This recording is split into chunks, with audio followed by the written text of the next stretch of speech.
IGs never disappoint in bringing energy to the conversation, and you will experience that here.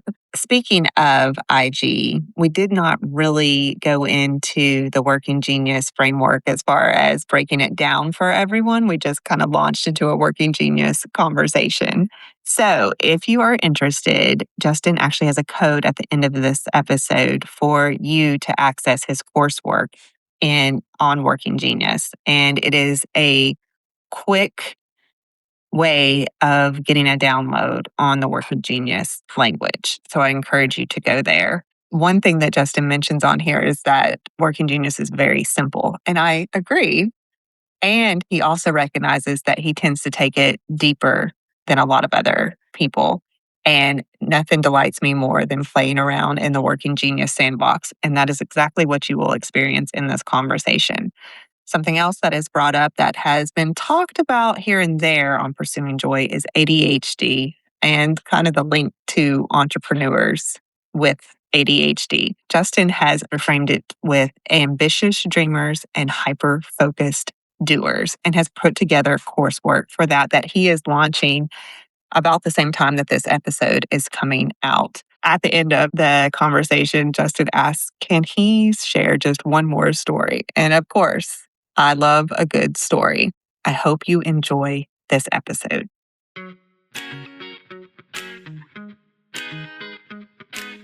Welcome to Pursuing Joy, where we discuss audacious stories of joy-infused strength.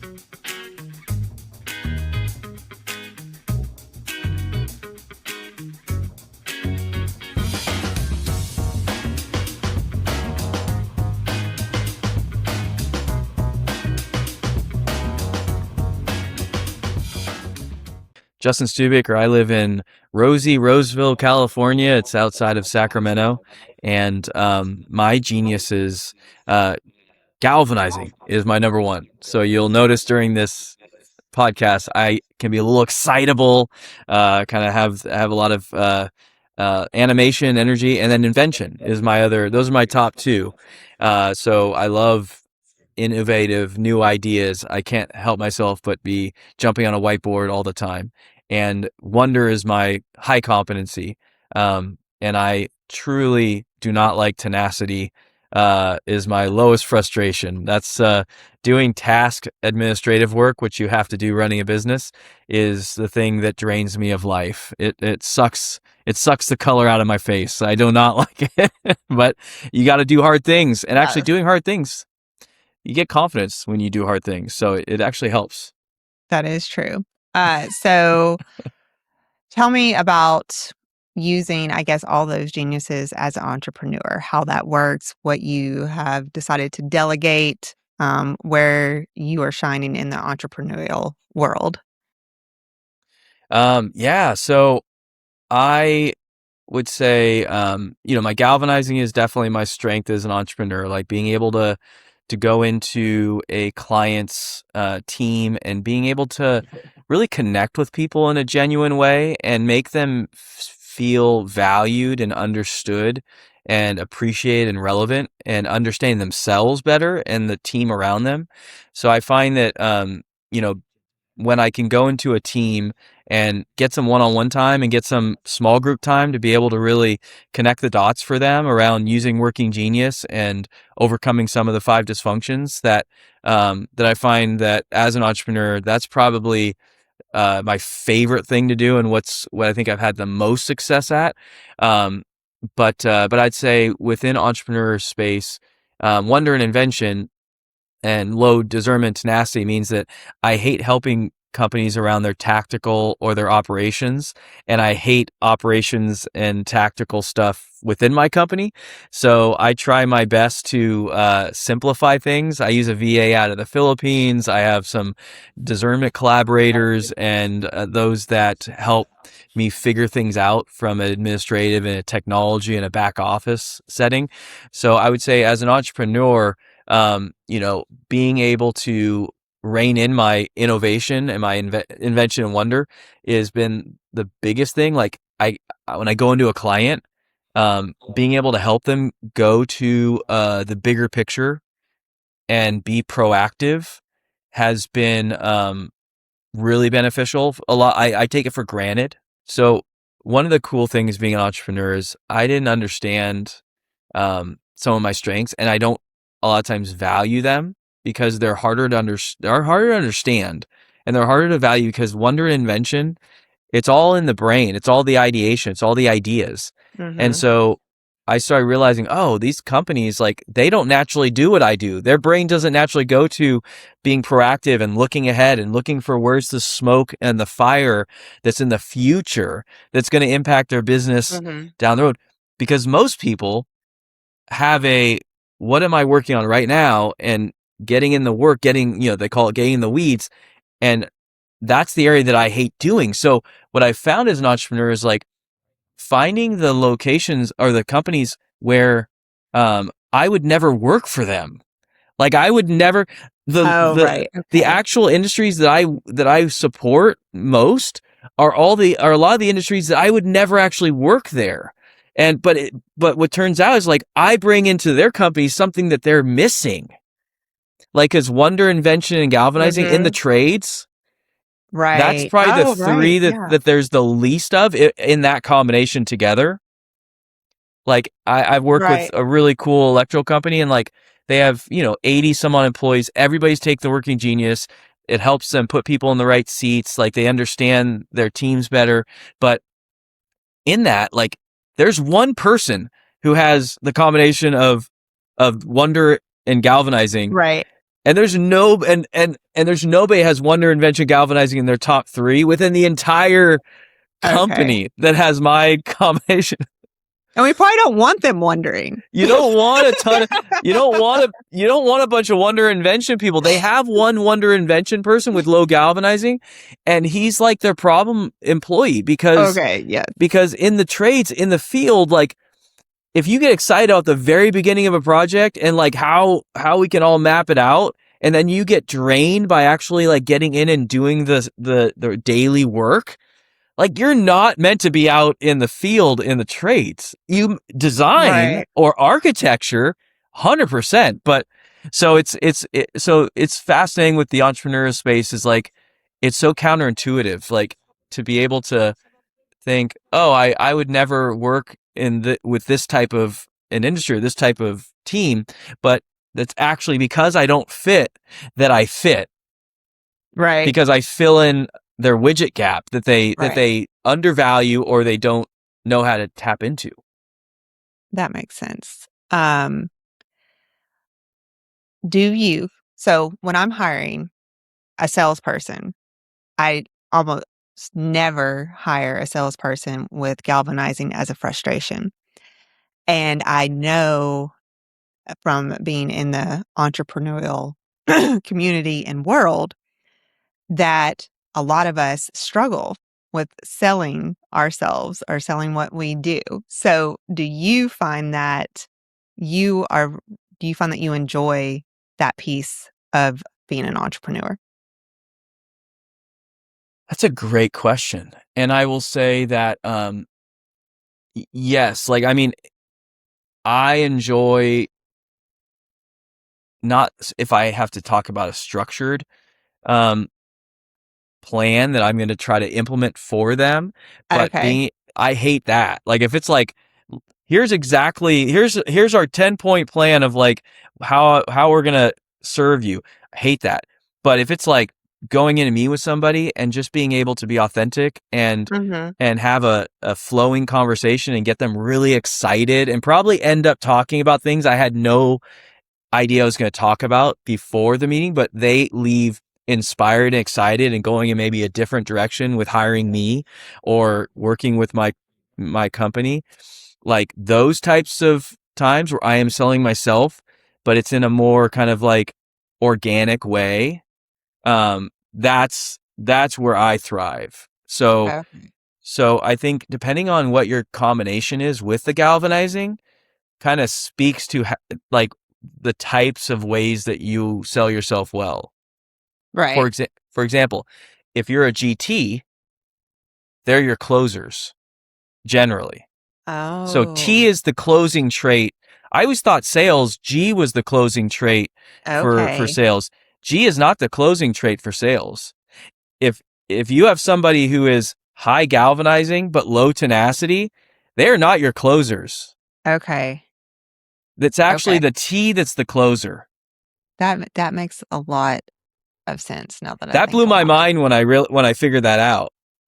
Because I work with nonprofits sometimes, and there's these a number of different people who are doing like development, and they both were G's, and I'm like, oh, this is perfect. Like they will be the perfect person to close a lot of sponsorships and to close a lot of new donors and all that stuff. But low T usually fears rejection. And what is Okay. closing? What is closing the deal on? Oh. It's asking for the sale. It's going like, what do you think? Let's do it. Like they always say, a lot of closing is just asking for the business. If you have low T, Okay. even if you have high galvanizing, like I have high galvanizing, and I do not like to ask for the business or close the deal.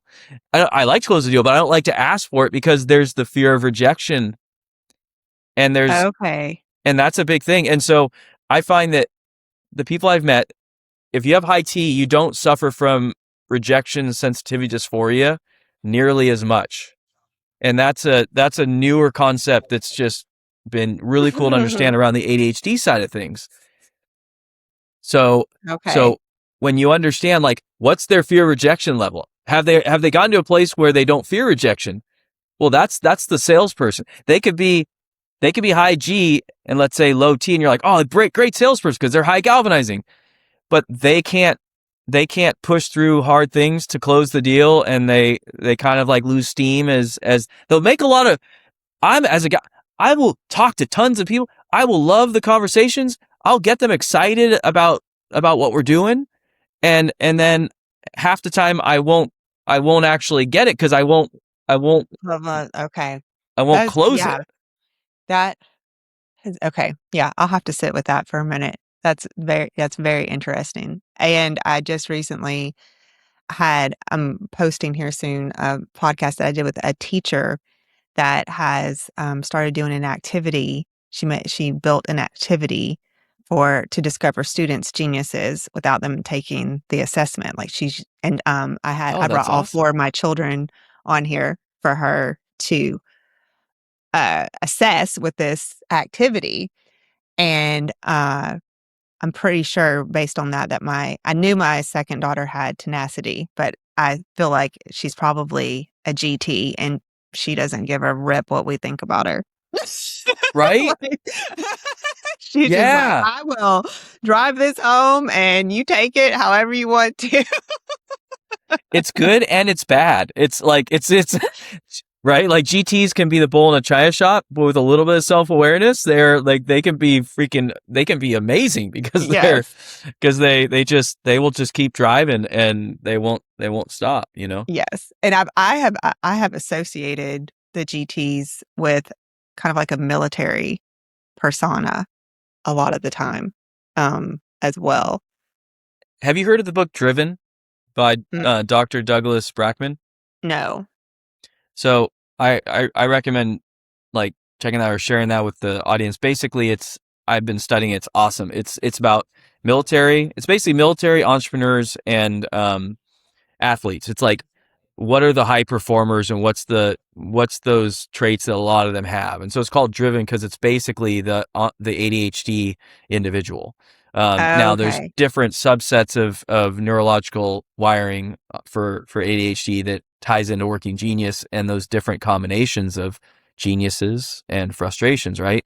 But like with the military, there's a reason why a lot of those people, these driven subtypes, go into the military. Structured, it's very challenges, teamwork, driving things to the Mhm. finish line. It's very be direct and focused. Like the things that those driven people need or ADHD people need is in the military, and so a lot of them end up there. So it makes sense because GT and I are the three traits that I've taken from that driven book and said, especially I, but G and T as well, it's are the ones that he's describing in that book are the more those Okay. disruptive driver. what he calls in the book hunters, that our society Oh, has right, right. gone from Okay. like needing those hunters to being like hunter and mainly farmers, but we've built a world for the farmers, and the hunter brain, which is mine, that's the military people, that we've kind of we're in a farmer world, but we still have our hunter brain, and we have to fit in to the farmer world Right. even though it's not how we're Right. wired. So that's how he Right. describes it. Is like the Okay. hunter farmer analogy. Yes. Well, yeah, I've used that in my sales recruiting as well. I've asked people straight up, "Are you a hunter or are you a farmer?" And they know um, pretty accurately. And then the working genius assessment will back that up as well.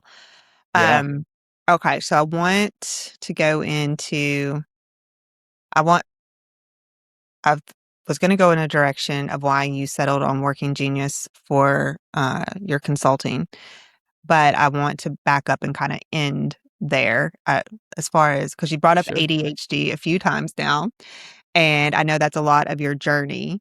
So, walk us a little bit through how where where you started learning that you're not a farmer, and how you got into the entrepreneurial world, and why you settled on working genius as the go-to assessment.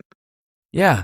So, throughout my 20s, I was kind of that lost kid. Like I dealt with trauma, anxiety. I didn't know where my strengths really were, because wonder and invention are not things you really understand that well. And so I just knew I could sell. And so I was at Nordstrom, and I built a business there at Nordstrom. I became the first $1 million seller ever at this store in Roseville, California.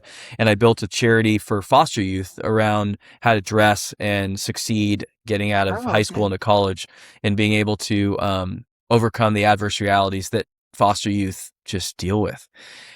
So I was doing that, but I was unfulfilled. I was burnt out. I'd go through the ADHD burnout cycle. I didn't know that was a thing, where like you get really excited about something, you kind of start it, and then you start to burn out, and then you rest and get away from it for a while, and then you start the cycle again. That was my life. Like every year, like at least a couple times a year, kind of going through that. Usually, I didn't know this. Usually, when we were putting on a big event, because big events are ETs. Like that's Oh, so yeah. if you think about events, most events have a lot of enablement and tenacity people running the event because they get energy from being in the details of an event.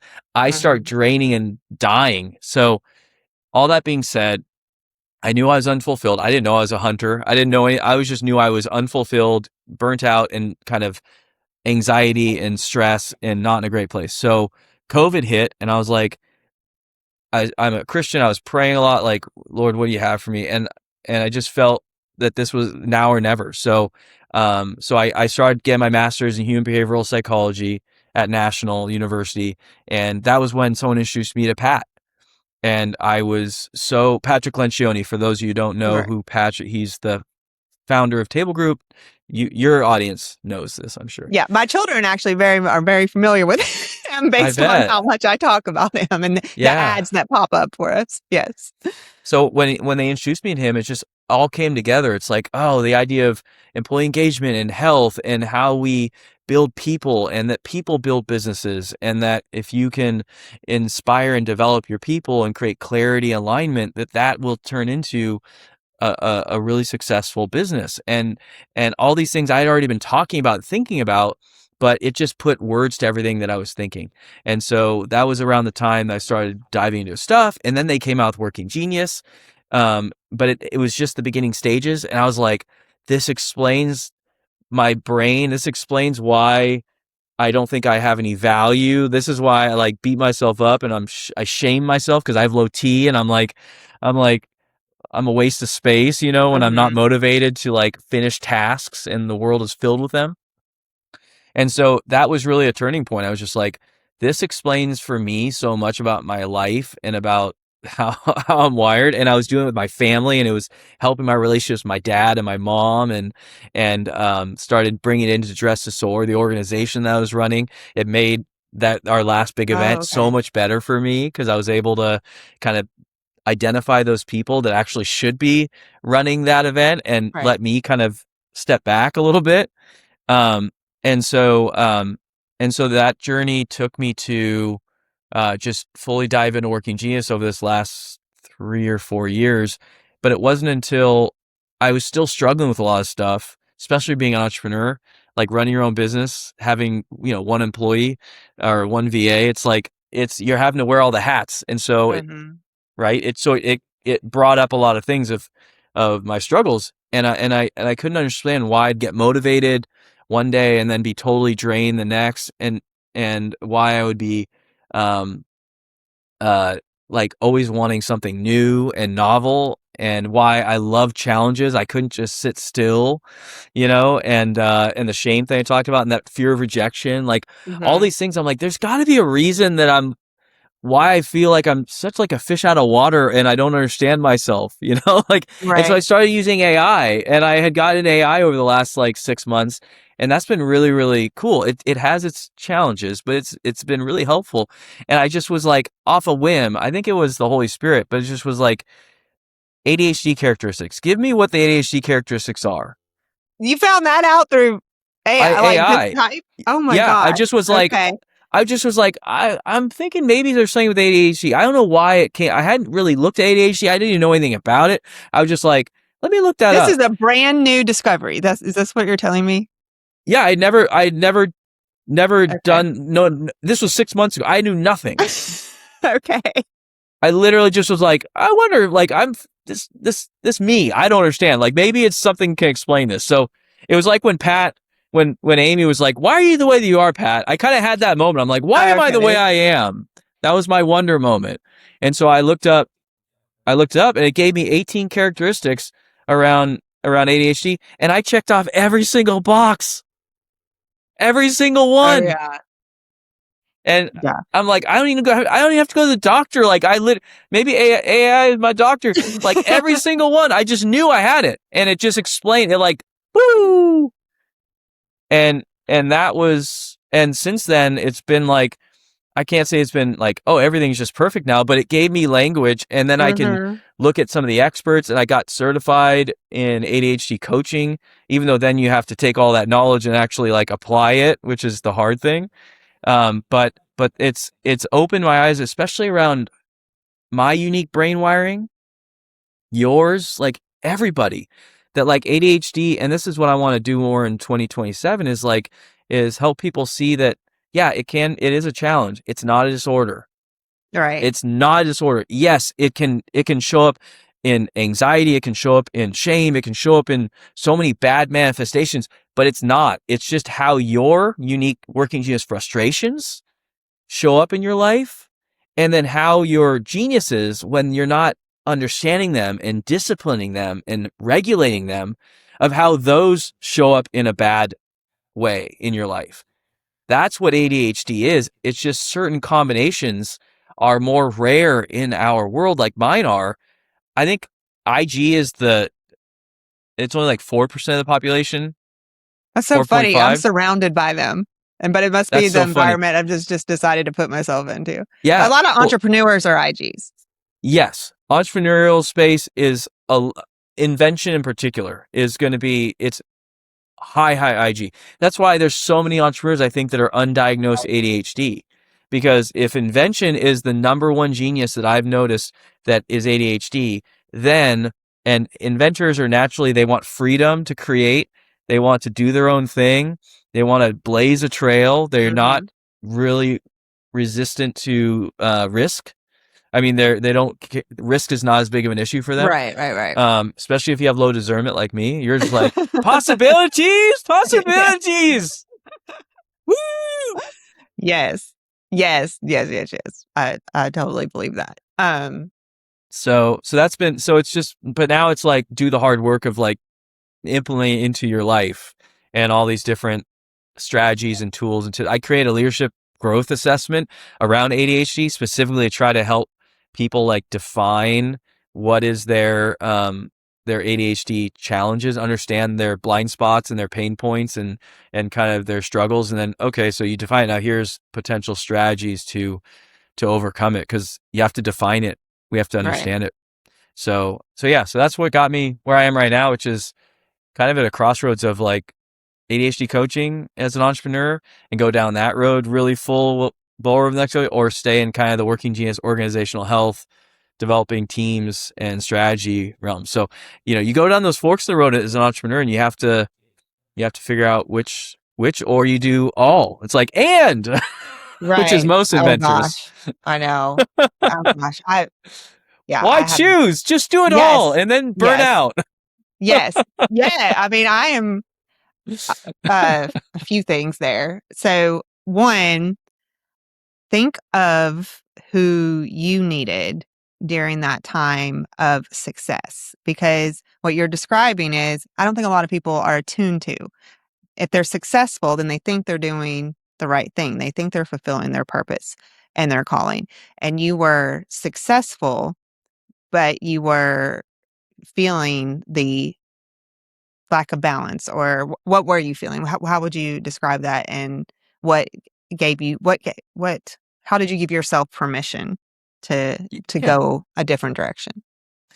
Yeah, that's a great question. So like within, I'll use the Nordstrom analogy. So, had a really strong clientele, wasn't making $1 million. I sold $1 million, wasn't making, but I was still doing well and it was comfortable or like that. But here's the thing, especially your low competency. So whatever your competencies are, there's really, there's more variation for competencies than we think. For me, it's in particular, like my low competency and my frustration is E for low comp enablement, which is in Nordstrom, that's like 80% of your job is enablement.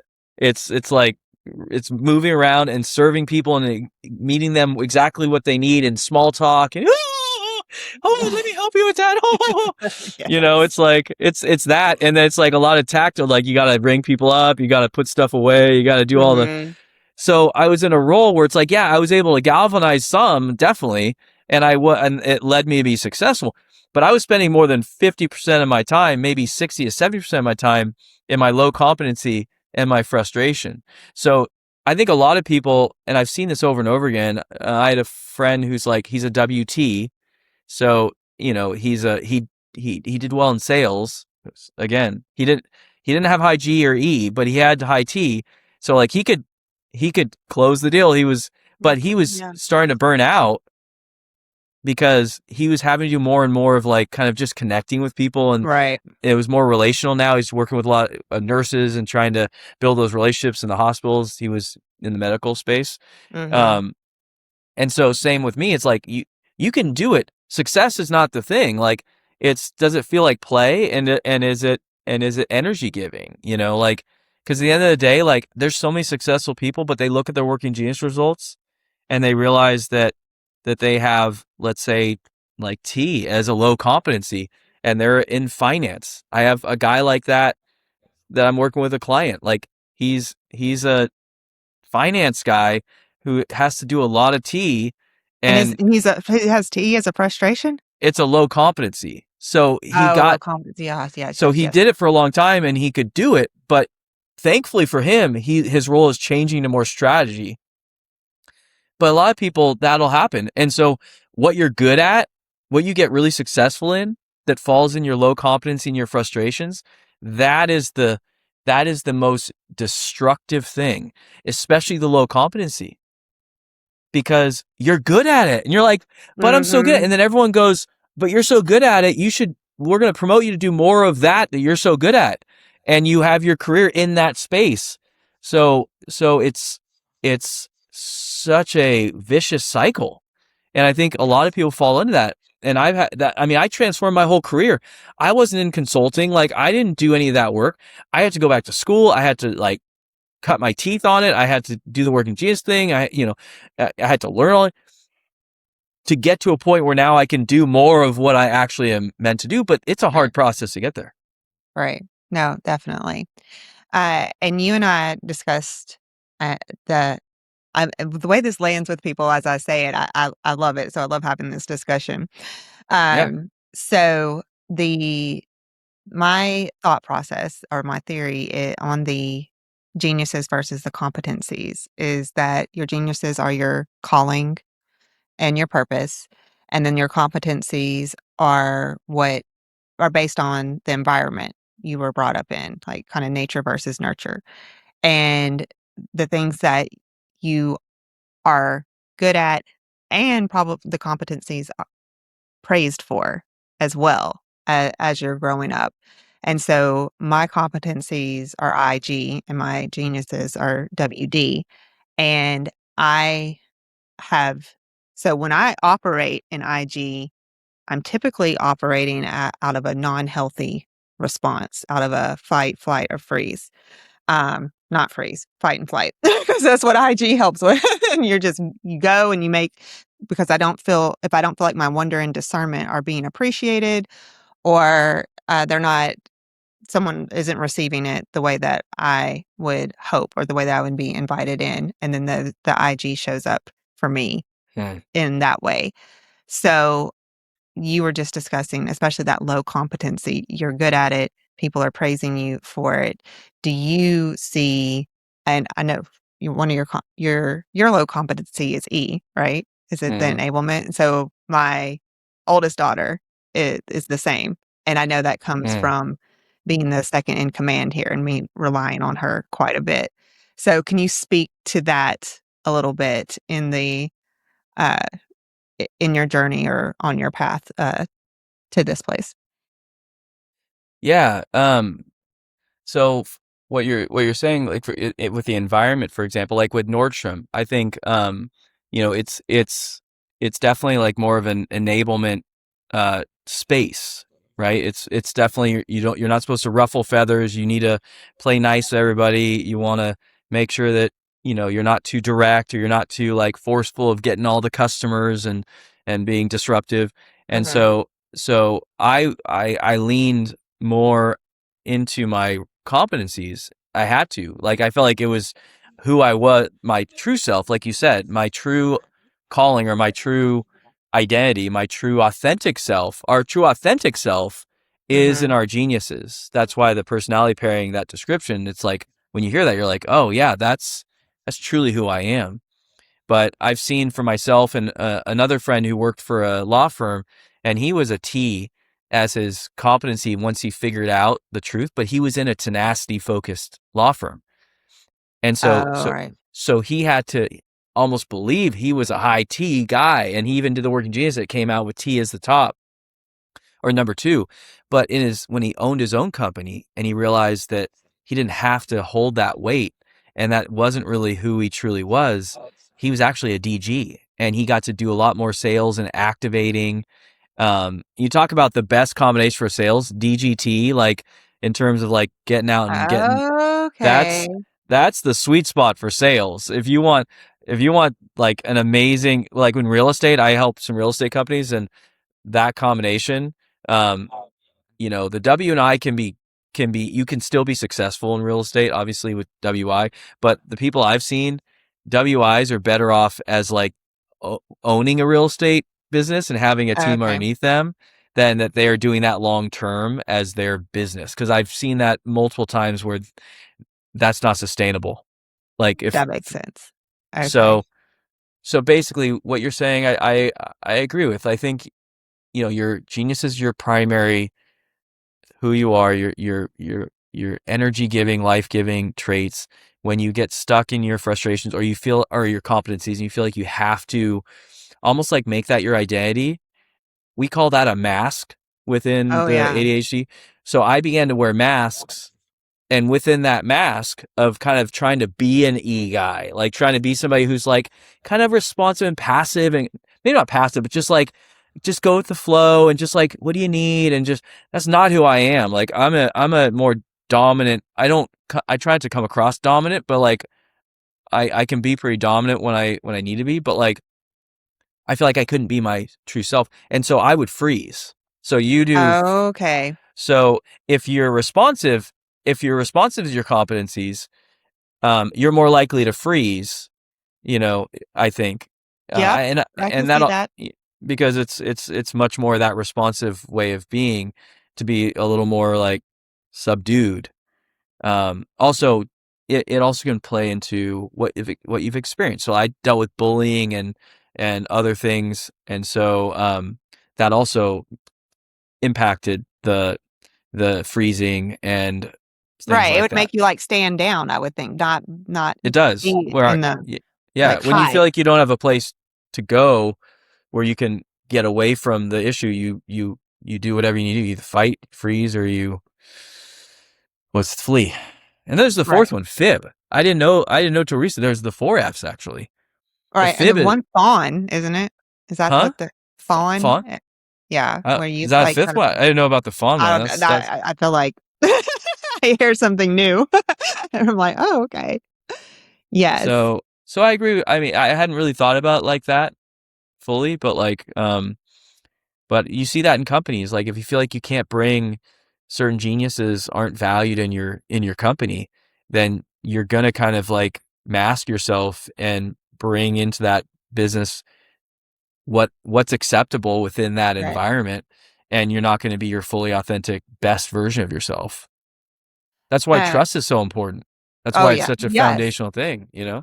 Right. Because you will not yeah, there's a big theme in conversations that keeps coming up is, like, hardening of the heart and protecting yourself, and I think that those competencies are probably used in that way to protect from being known fully if you don't feel like it's gonna be embraced fully. Yeah, So, yeah. especially if you have wonder or discernment as geniuses. Oh, yeah.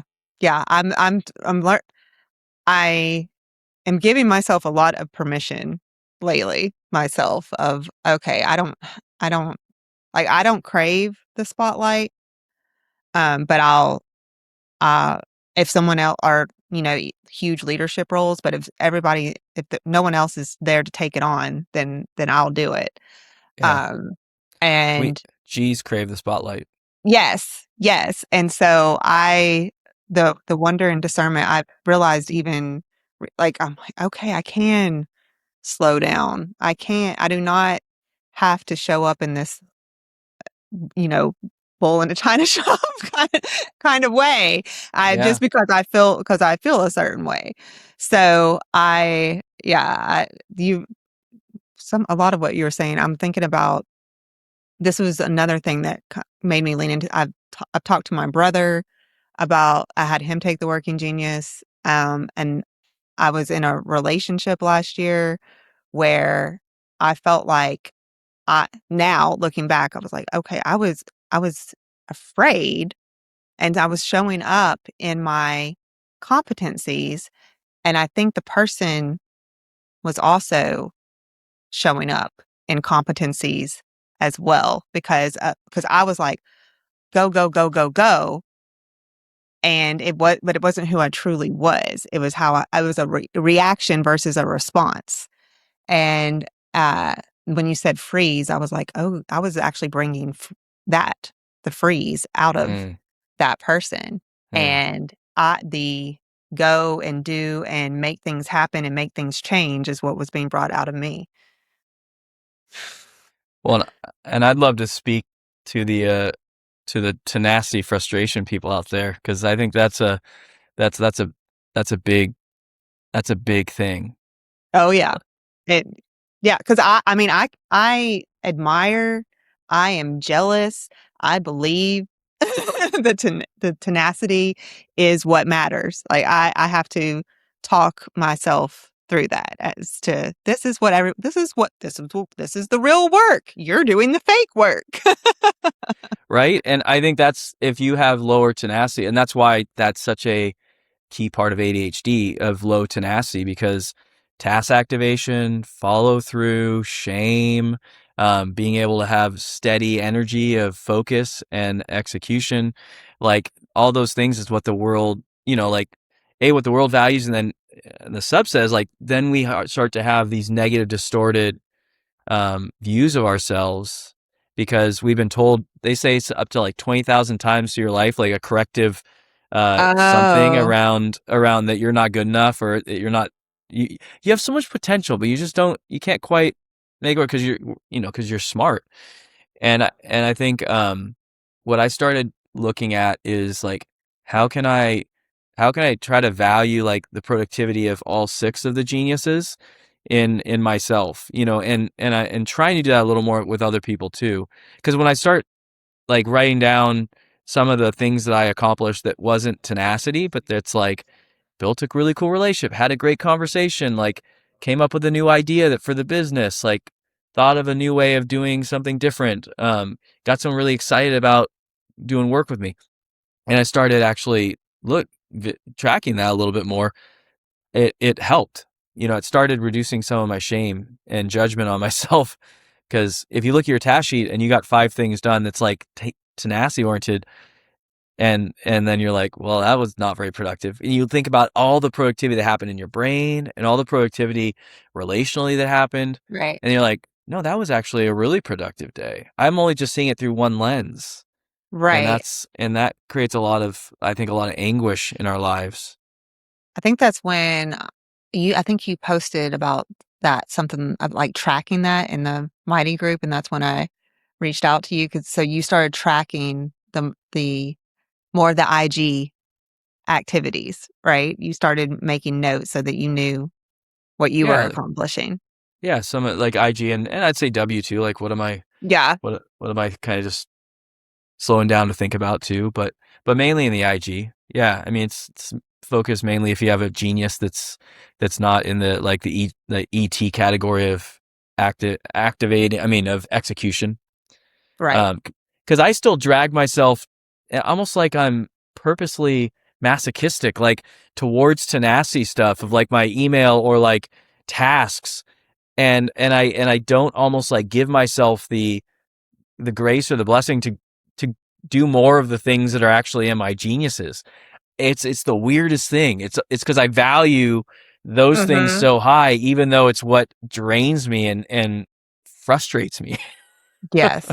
Definitely. Yeah, I could see that. Uh, where what do I wanna ask? How do I wanna ask this? Hmm,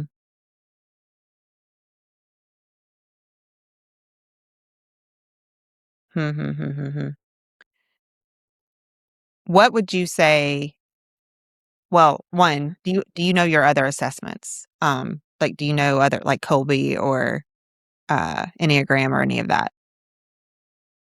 I know Enneagram, Myers Briggs. I know pretty well. I never took the disc, but I'm almost positive I'd be a DI, because if you think about disc, like SC and DI is like basically the disruptive traits of Mhm. invention, galvanizing, tenacity, and SC is more the responsive traits of wonder, discernment, and enablement. At least that's how I kind of see it.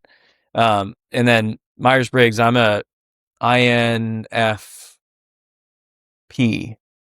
He is perceiving. That's the more spur of the moment type of one. I think Jay is the more Like the uh okay, the justice oriented, is that what or it it's like is? Jay, it's more like planner. It's like executive. So discernment's like executive functioning, and like I see Jay as being more like planning, organizing, thinking Okay. ahead. P is more like go with the flow and let's just see. I don't want to really plan something out far in advance. Let's just see what's going to happen. It's more the WI.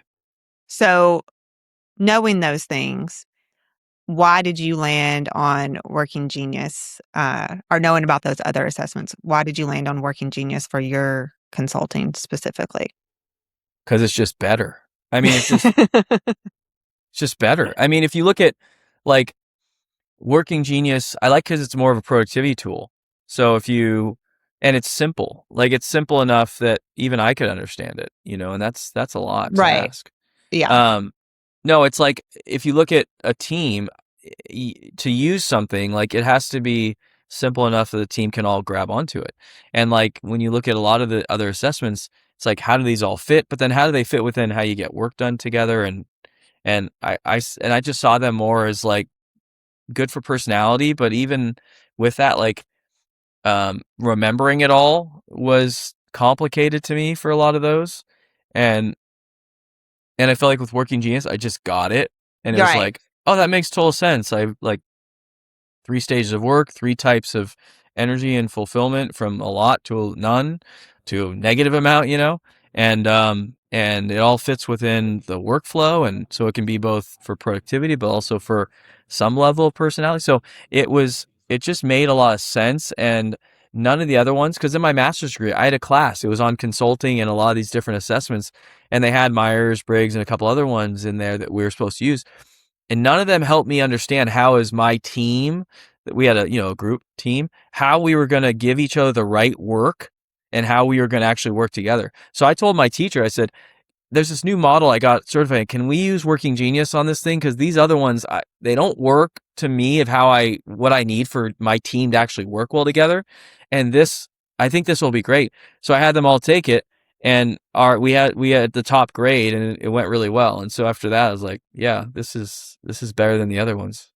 Oh, wow. Yeah, I always say you don't know who's going to read your whole Myers-Briggs or who's going to read your whole Enneagram or um, your PI or whatever. Who's going to like your teammates are not going to do that. But you can spell out widget and know where you're supposed to show up, and it's I Yeah, mean, super simple, I think.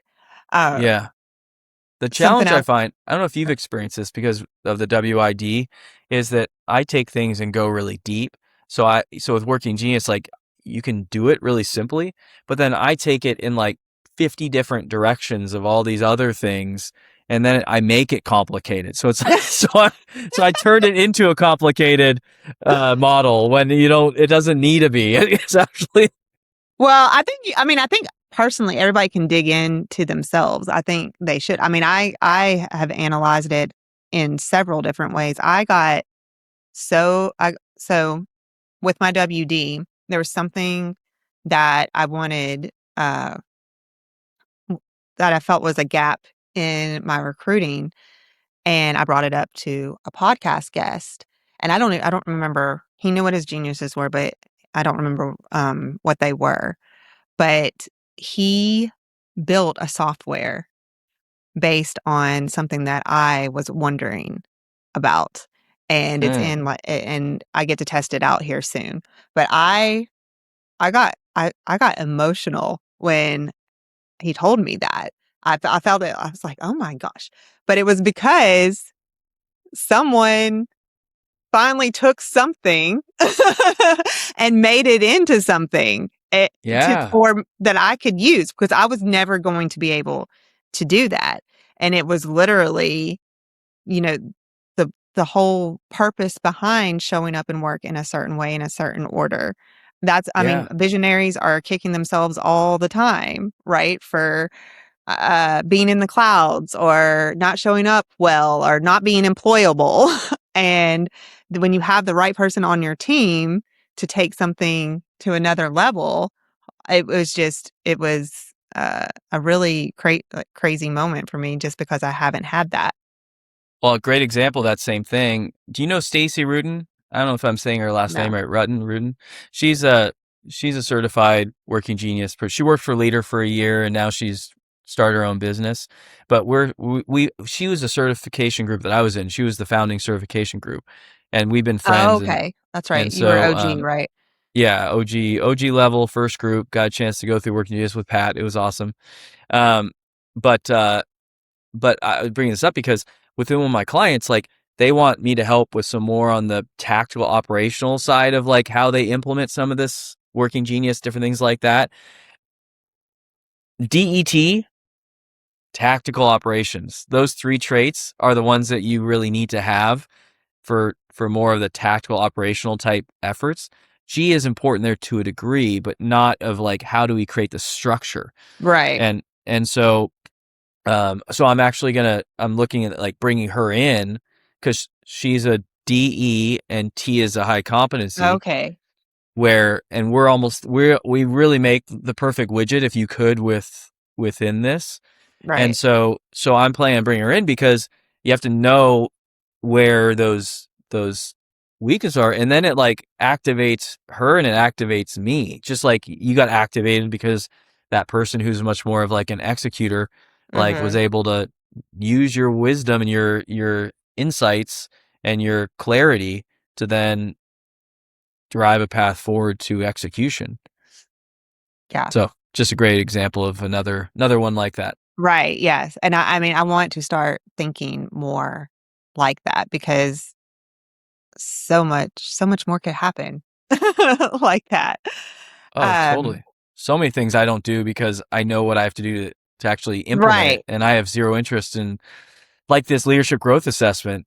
I created it, got all done. I even have people that could potentially help with it, but the amount of the work that I would have to do to get it launched, I'm like, right, I'm not ready for that. right. Exactly. Yes. Who would you say is your ideal client?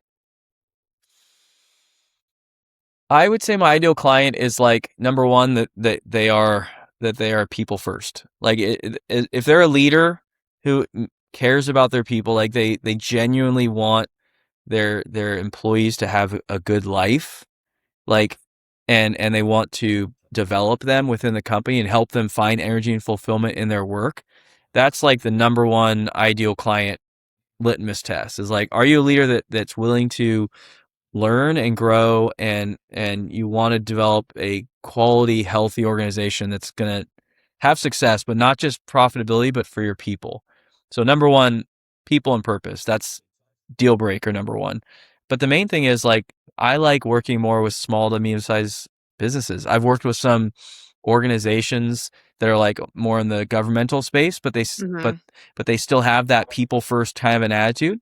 And then I work with a lot of family businesses and business in the trades, some that are Okay. both family and construction or family and electrical, because they're the ones that they would never hire me because I have Right. the lowest mechanical skills on the face of the earth. I think it's a lot of tea in that, Oh, yeah. but I bring that trait that they don't have. So yeah, I would say it's like 5 to 100 employees that are purpose driven, or at least they want to develop a more purpose driven organization. They're willing to learn and grow. Right. And I do everything from, 110-person corporate kind of offsites to team trainings to, like, more strategy conversations and employee engagement and working genius. So All right. Yes. Awesome. All right. Tell me about your special offer for oh our yeah. audience and kind of this inventive course you've come up with and finished. It's out there. So you.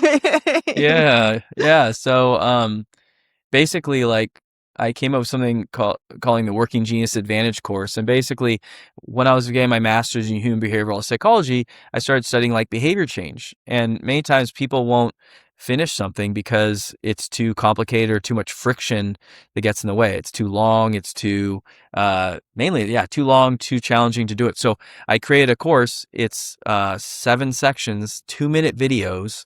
So I think 3 minutes is the longest video, and it's broken down into aspects of working genius, from understanding yourself to understanding your team to understanding how to run meetings, to understand how to tap into other people, understanding how to overcome your frustrations. And there's a fillable workbook that goes along with it. So if you have more of the ADHD brain like me, you can have your fillable workbook that you're going through exercises when you finish a section with the takeaway exercise that's included.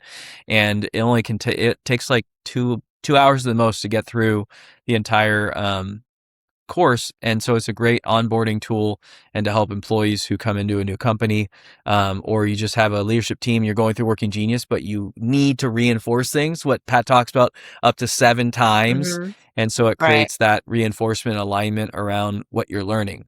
And I'm offering a special rate because I love Julie, and I want to offer this for her people, that they can use the code Justin, and it gets 50% off, coupon code Justin, All for the right. entire course. And if you email me, I'll send you the fillable workbook as well Okay. as a Awesome. complimentary gift. Great. So the thing is, um, what when you were telling me about this previously, what it made me think of. So, um, I was in a finance position when Working Genius came into my life, and it was completely the wrong place to be. Had the aha moment. A person, the owner of the company I was working with, we decided to use this information and start something new and do a side business together. And it Mm. was around coaching and working genius facilitation.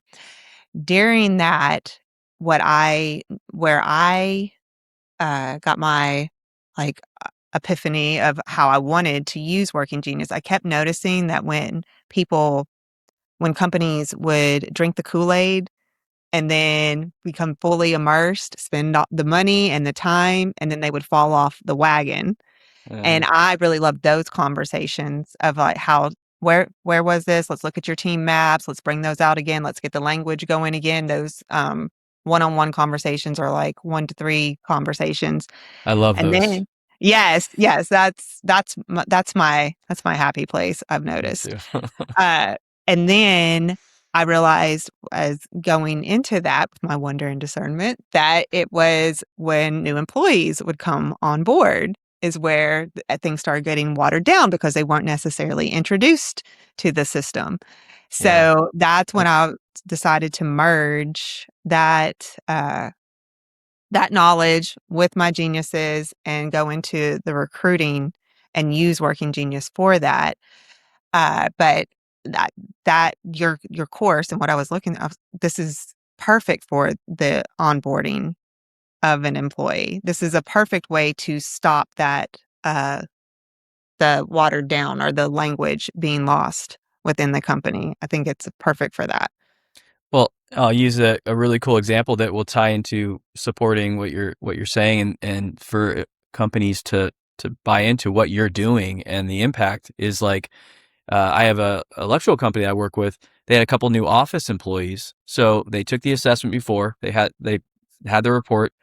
I met with them 2-on-1, went over the model, went over theirs. One of the ladies said, like, I've never felt this seen and like understood, like in terms of what the work she did.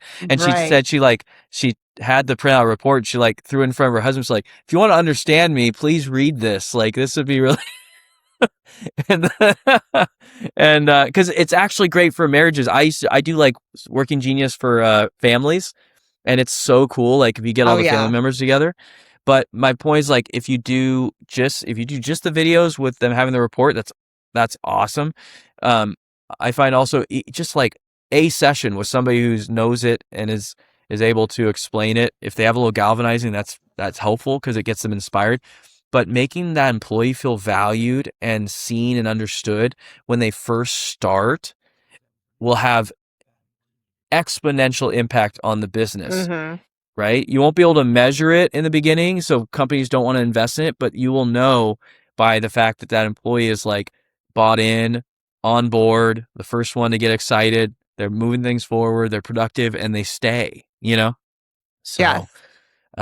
so yeah, I think it will save a company hours and hours if they use a course like mine, and I think having like a one-on-one like with you with those new employees or with somebody like just to whether it's working genius or just to get to know them, just be like, Mhm. you know, here's your results and we get you and we want to really support your success and put you in a position to really get energy and fulfillment in your work. And so just know we're here for you and we want to develop you. Like Right. every single who doesn't want that? And how often Right. is that skipped in the hustle and bustle of getting somebody started and getting into the T work? Yes. Yes. And yeah, it totally shows the employee where the company is placing value and that they really care about their people. I'm reading The Dream Manager right now by Matthew Kelly. And it's definitely I love it's Matthew. that concept as well. The more you pour into who your employees or who your people want to become, the longer they stay, even if their ultimate goal and dream is not to be at that organization, for the rest of their lives. And that's kind of a dying concept anyways at this point. Can I give you one other really cool story really quick? Mhm. Do So this you'll tie in this because you're a discernment. There was an employee that had that was high T and E. E was a competency, T was her genius, but she had D as her number one, discernment. She had already left the company once. She was in the process of leaving the company again. She's we identified her working genius. I started sitting down with her a couple different times and really galvanized her around how important her discernment is, how much it's valued, how much she can make such an impact in this company. She went from being about ready to leave, burnt out, stressed, ready to go, but getting her now to be able to be tapped into on her discernment. In 2 years, she went to being just like an office staff person to being now, well, she was the controller for a short period of time filling in, to being like the top ops manager, office manager person in this growing uh, electrical company. And I believe that that turnaround for her was one of the probably 4 or 5 different employees that we pivoted or helped Right. them tap into their strengths more, that made that company now have 33% growth year over year since I started working with them. That's amazing, and I completely believe it. Because it makes so much sense when you start looking into the working genius for sure. Especially Um, those challenge ones like discernment and wonder, but discernment in particular, where it's like that's a key cog in the in the middle of the workflow. That right activation stage wasn't a thing, and out of the activation stage we get galvanizing to a degree, but we don't get discernment. So which oh is going yeah, to get skipped? Which person's going to feel undervalued and unappreciated? The discernment oh and yeah, wonder too. So oh yeah. No, um, I discernment is I know it's a responsive genius, but it disrupts the whole thing, and the the I and the G do not love that. I've been in plenty of meetings where I'm like, okay, sorry, just want to bring this up. another reason why you need work G is because what happens to the D when it gets tramped down is just not trusted, is that it just Right. kind of recedes, right? You just start going Yes. like, well, I've had my finger burned a couple different times or my hand slapped enough times to know Yes. that this discernment's going to stay inside. You go do you. Like make that That's exactly make what that happened. stupid mistake. You're go for it. Like I'm not going to stand your way. Yes. That is so true. So true. All Have you right. heard of the popping balloons? No. Okay, so this is one of my breakthroughs. I think you're going to like this. So popping balloons compared to polishing stones. When you use your discernment correctly, you're polishing stones for the eye. Oh. When you're using it incorrectly, you're popping their balloons. Oh yes. Yes. At least that's Yeah. how they feel. Mhm. Okay, yes, I could see that. Yes, yes, I do like that analogy. So nice. This was fun. I have one last question. Oh, great. I love talking. So, I this is know, galvanizing for me. So, I don't end an invention. conversations either. I could do this Uh, all day long. yes, but, um, I have to work. So, what is currently bringing you joy? let's see. Whew. Being on podcasts like this. uh, I co-host a podcast with my friend Dominic. He's actually my perfect complement. He's a DT, and so Oh, we both do a section of what we need for the podcast based off of our unique geniuses, and so it doesn't feel like work. And we've had about 10 guests on so far, I think 10 or 12, and it's fun. Like it's fun when you have that partner. So I'd yes. say that's been bringing me joy. And I mean, anytime I can just free flow with somebody and kind of like solve problems with them. Like I realized I needed to be a coach. When recently I found out from talking to a lot of my friends that every time I go out to dinner with them, I don't just talk about like just surface stuff. I'm basically coaching them the whole time. Oh, And I yes. didn't even like fully realize that that's how I'm wired, and that's actually what brings me joy. Like I'd rather just like bring you value. I could probably charge like $500 for this dinner, because I'm giving so much value, but it's what I enjoy. So yeah, I would say like meeting with people and just being able to like innovate and get them inspired around the value they bring to this world and new ways they can succeed, like that's and having them leave that meeting feeling like better about themselves than they Yeah. came into the meeting with. That I'd say like any of the meetings where I get to do that and not be on my computer, Oh, those are my yes, yes. No, joyful. I'm the same. That's Yes, joy I right can there. believe that. I believe that, yes.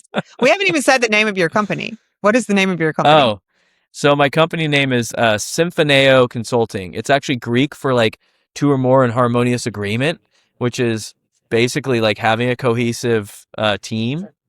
Right. And symphoneo.com is my website too. If they want to check me out or Yeah.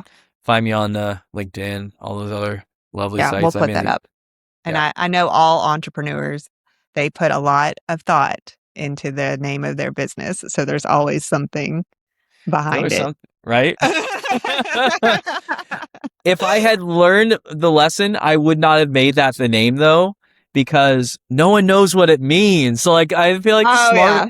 I feel like the smart businesses, like you have a name that like you hear the name, you're like, I know what you do, and I want Right. that. Yeah. Like, I feel like I totally did not do that at all. Yeah, I know. I mean, that is what is told, what you're told to do. But I haven't had anybody on here yet. They have always been no, they don't usually say what it is, but I know that there's a story behind it. So I always ask because Yeah. I remember I was chat GPTing like crazy, for for my Enjoy Workforce Solutions. But someone advised me I was just going to have Enjoy, and with an I, Enjoy, um, I like and it. I had someone tell me you need to put. No one's going to know what that. So you need to put the Workforce Solutions on there. So, but yeah, consulting is helpful to have on there as But I well. did add kind of on the bottom of my logo, like now, like leadership, strategy, and team development, so that Okay, at least because consulting's like, oh, you consult, that means nothing to me. That could go in right. like 50 different. So at least That's true. I've added that on at least, so I can people be like, okay, I kind of no idea what Symphoneo means, but I kind of get what you do. Right. Exactly. Thank Well, thanks you for your for your time. time this afternoon and your morning. And Yes, I hope we talk again pleasure. soon. Look forward to it. Have a great Thanks. one. When's the last time you were working and completely lost track of time? Recently, this happened to me at a coffee shop. I was planning to work for a couple of hours, and 6 hours later, I realized I was still there. Not because I had to be, but because I was working in my working genius. What if more people got to work that way? That's the idea behind Enjoy Workforce Solutions. Recruiting built around how people are wired to work, so the right role energizes them, and your team feels the difference. Discover what that could look like for your organization. Visit Enjoy Workforce Solutions.